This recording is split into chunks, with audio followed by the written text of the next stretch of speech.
देशभरामध्ये वाढत्या बेरोजगारीच्या विरोधामध्ये युवक काँग्रेसकडून अनेक राज्यांमध्ये आंदोलन जे आहे ते केलं जाते। मात्र उद्या पुणे शहरामध्ये युवक काँग्रेसचे कार्यकर्ते जे आहेत त्या वाढत्या बेरोजगारीच्या विरोधामध्ये हल्लाबोल मोर्चा जो आहे तो काढतायत आणि हल्लाबोल मोर्चाचं नियोजन जे आहे त्या कार्यकर्त्यांकडून केलं जातंय। उद्याच्या मोर्चासाठी त्यांचे राष्ट्रीय अध्यक्ष जे आहेत ते पुण्यामध्ये हजर राहत आहेत आणि राज्यभरातले पदाधिकारी जे आहेत ते उद्या या हल्लाबोल मोर्चाच्या निमित्ताने एकत्रित येत आहेत। युवक काँग्रेसचे पदाधिकारी आपल्या बरोबर आहेत। कसं मोर्चाचं सगळं नियोजन असणार आहे, साधारणतः किती कार्यकर्ते जे आहेत त्याच्यामध्ये सहभागी होतील? एक साधारण 5-5.5 हजार कार्यकर्ते संपूर्ण राज्यातून येणार आहेत।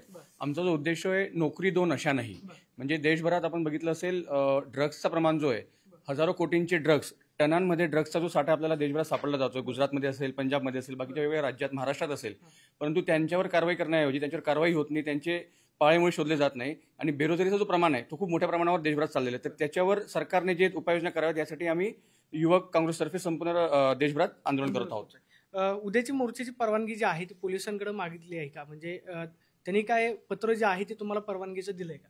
आम्ही परवानगी तर मागितलेली आहे आणि त्यांनी देऊ अथवा न देऊ आम्ही तो मोर्चा काढणार आहे। युवक काँग्रेसतर्फे आज देशभरात आंदोलन चाललंय।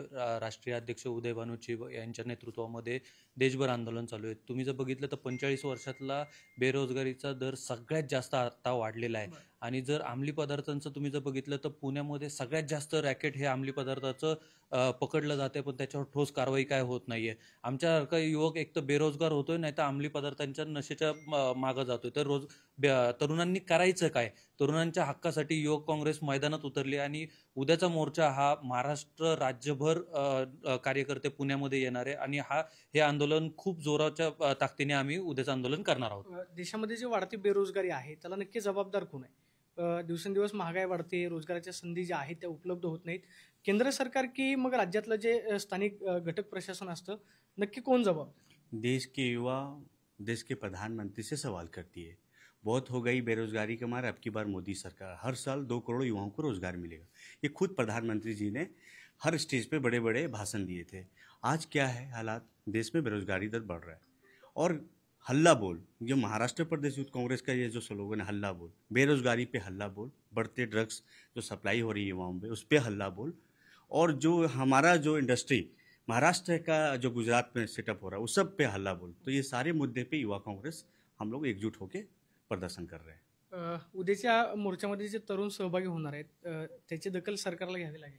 नक्कीच घ्यावे लागेल, कारण आमच्यासारखे बेरोजगार तरुणांना रोजगार पाहिजे। त्याच्यासाठी आमचा हे प्रामाणिक हेतू आणि आंदोलनाच्या माध्यमातून आम्हाला सरकारकडे एक मागणी आहे की आमच्यासारख्या तरुणांना रोजगार द्यावा। केंद्र सरकार अपयशी ठरले असं वाटतं का? नक्कीच केंद्र सरकार अपयशी आहे। तरुणांना रोजगार नाही आणि त्यामुळे नशा यांच्यातर्फेच आणली जाते। त्यामुळे त्या नशेत तरुण बुडून जावा, त्यांनी रोजगार मागू नये असा यांचा प्लॅन आहे, दिसून येतोय तो। पोलिसांनी परवानगी दिली नाही, आम्ही पोलिसांकडे 11 तारखेला परवानगी मागितलेली, SB कडे सुद्धा आम्ही परवानगी मागितलेली, पण तो अजून त्यांच्याकडनं आम्हाला काही उत्तर आलेलं नाही आहे।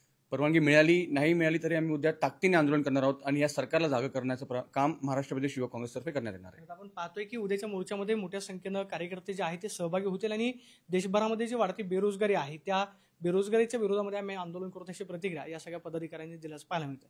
कॅमेरा पर्सन विशाल सोनी, प्रदीप कापसे, TV9 मराठी, पुणे।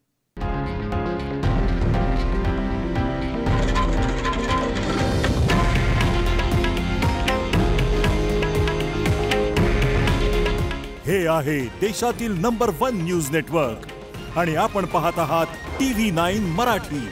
काळजी तुमची, हित महाराष्ट्राचं।